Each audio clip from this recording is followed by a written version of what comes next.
Selepas beberapa isu yang berlaku di Malaysia pada ketika ini, di dalam kerajaan perpaduan dan juga di sudut pembangkang, banyak isu yang kita dengar, perkara-perkara yang sangat serius berkenaan dengan isu RM600 billion, isu syarikat perjudian, dana yang digunakan adalah daripada dana judi. Jadi banyak yang kita dengar. Hari ini satu kenyataan daripada pemimpin Bersatu ataupun Ketua Penerangan Bersatu, beliau berkata bahwa Rafizi ini sudah hilang ingatan. Jadi apakah maksud beliau bahwa Rafizi sudah hilang ingatan? Jadi sebelum saya teruskan berita hari ini, terima kasih sudah menonton video ini. Jangan lupa tekan butang subscribe supaya kamu tidak terlepas perkembangan terkini politik di Malaysia. Hari ini, satu kenyataan mengejutkan daripada Agenda Daily. Lantik diri sendiri jadi Menteri Keuangan, Wan Saiful kata Rafizi sudah hilang ingatan. Jadi apa maksud Wan Saiful ini yang menyifatkan bahwa Rafizi sudah hilang ingatan? Datuk Wan Saiful Wanjan menyifatkan timbalan Presiden PKR Rafizi Ramli sebagai seorang yang sudah hilang ingatan apabila jelas membuat pusingan you berhubung pendiriannya sebelum ini. Ahli Parlimen Tasik Gelugor itu berkata, Rafizi yang dahulunya disanjung sudah tidak lagi berpegang kepada prinsipnya. Sebaliknya hanya menjadi kaki bodek kepada bosnya, Datuk Seri Anwar Ibrahim. Rafizi juga pernah berkata dia menentang Perdana Menteri menjadi Menteri Keuangan, tapi bila Anwar ambil jawatan Menteri Keuangan, Rafizi terus amnesia, hilang ingatan, menurut Wan Saiful Wanjan. Setakat ini tuan-tuan dan puan, kalau saya sangat bersetuju Perdana Menteri pada ketika ini dilantik sebagai Menteri Keuangan. Kata Wan Saiful, saya langsung tidak menyangka bahwa Rafizi juga seorang penjilat Anwar. Rupa-rupanya Presiden dan timbalan Presiden serupa sahaja. Demi jawatan dan kedudukan, sanggup menjual diri dan menggadai perjuangan, katanya dalam hantaran Facebook. Ketua Penerangan Bersatu itu juga turut menyelar kenyataan Rafizi bahwa pelantikan Anwar sebagai Menteri Keuangan disebabkan situasi luar biasa.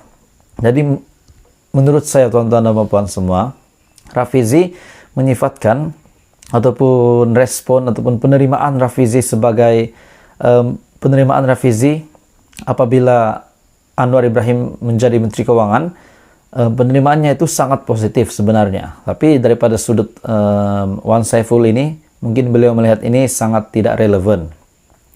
Konon-kononnya ini masa yang luar biasa dan membolehkan prinsip dilupakan. Sebenarnya, ujian yang menentukan kita berprinsip atau tidak ialah ujian pada waktu luar biasa. Nyata sekali, perjuangan Pakatan Harapan adalah penipuan demi nafsu dan tiada prinsip. Semalam media melaporkan, Rafizi yang juga Menteri Ekonomi menyifatkan jawatan Menteri Keuangan yang digalas oleh Anwar Ibrahim disebabkan negara berada dalam situasi yang luar biasa. Jelasnya, ia ekoran kerana tiada parti yang dapat membentuk satu kerajaan dan bagi mengelakkan pertikaian antara parti-parti bergabung dengan membentuk kerajaan. Jadi, kenyataan daripada Datuk Wan Saiful Wanjan yang menyifatkan timbalan Presiden PKR Rafizi Ramli sebagai seorang yang sudah hilang ingatan apabila membuat pusingan U ataupun U-turn berhubung pendiriannya sebelum ini yang beliau tidak setuju jika Anwar dilantik menjadi Menteri Keuangan, tetapi akhirnya bersetuju. Sebab itu adalah tanggung jawab Perdana Menteri. Jadi selepas Perdana Menteri mengambil keputusan untuk menjadi Menteri Keuangan, siapa lagi yang nak lawankan, tuan-tuan dan puan, siapa nak pertikaikan. Jadi sebagai pemimpin di dalam kerajaan perpaduan sudah pasti Rafizi juga akan bersetuju dengan keputusan yang dibuat oleh Anwar Ibrahim. Salam sejahtera Malaysia. Tuan-tuan dan puan-puan, terima kasih sudah mempunyai sedikit masa untuk meluangkan masa Anda untuk channel ini.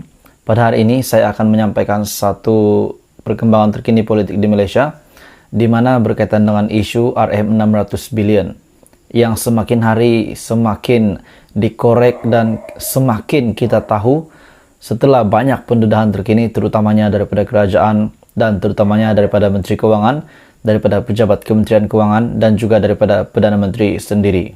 Hari ini rasmi berita daripada My Metro di mana akhirnya SPRM akan membuat tindakan, dan inilah yang dinantikan seluruh rakyat Malaysia sebab menjadi tanda tanya isu berkenaan dengan RM600 bilion ini. SPRM siasat isu dana RM600 bilion. Suruhanjaya Pencegahan Rasuah Malaysia SPRM telah pun membuka kertas siasatan yang berhubung isu dana RM600 bilion yang didakwa diseleweng kerajaan terdahulu di bawah pimpinan Tan Sri Muhyiddin Yassin.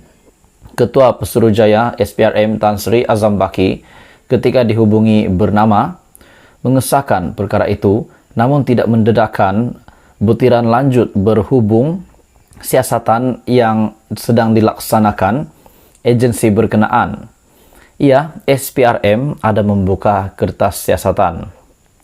Kontroversi mengenai penggunaan dana kecemasan yang berjumlah RM600 bilion ketika negara berdepan pandemik COVID-19 dahulu yang pernah dibangkitkan oleh bekas Ketua Menteri Melaka Adli Zahari pada 15 November lepas. Semalam, Perdana Menteri Datuk Seri Anwar Ibrahim berkata beliau menyerahkan sepenuhnya kepada agensi berkaitan untuk menyiasat isu dana RM600 bilion yang didakwa diseleweng kerajaan terdahulu. Menurut Anwar, Kementerian Keuangan telah pun memaklumkan beberapa pelanggaran yang melibatkan isu itu. Bekas Perdana Menteri Tan Sri Muhyiddin Yassin pula dilapor berkata beliau tidak ditakut. Tan Sri Muhyiddin Yassin tidak takut untuk disiasat susulan dakwaan penyelewengan dana kerajaan yang berjumlah RM600 bilion ketika mengetuai pentadbiran sebelum ini.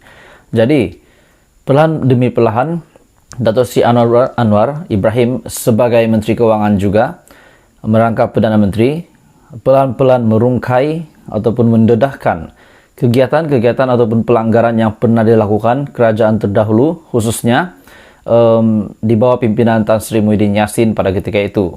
Dan dana RM600 bilion ini ada juga dinyatakan oleh Datuk Seri Anwar Ibrahim, di mana dana ini juga terkait dengan isu syarikat perjudian. Mereka mendapat dana semasa berkempen, dana yang mereka guna semasa berkempen Perikatan Nasional, semasa Perikatan Nasional berkempen pada PRU15 adalah daripada duit judi ataupun daripada syarikat perjudian. Jadi akhirnya Muhyiddin Yassin pun membuat kenyataan bahawa beliau tidak takut untuk disiasat, dan pada masa yang sama parti komponen Perikatan Nasional PAS, wakil daripada PAS iaitu Taqiyuddin Hasan membuat kenyataan bahawa Anwar Ibrahim perlu mengemukakan bukti-bukti sekiranya ini benar. Beliau perlu mengemukakan bukti yang menunjukkan apa yang Anwar dakwa itu berkenaan dengan duit yang mereka guna, dana yang mereka guna semasa berkempen itu adalah daripada syarikat perjudian. Jadi Datuk Seri Anwar Ibrahim perlu mendedahkan, perlu mengemukakan bukti itu kepada mereka. Dan akhirnya Muhyiddin Yassin berkata beliau tidak takut untuk disiasat. Dan pada masa yang sama, selepas Muhyiddin Yassin dan juga selepas Taqiyuddin Hasan membuat kenyataan begitu, akhirnya Anwar menjawab pada siang tadi. Beliau berkata, jangan cabar saya. Itulah yang Anwar sampaikan kepada pembangkang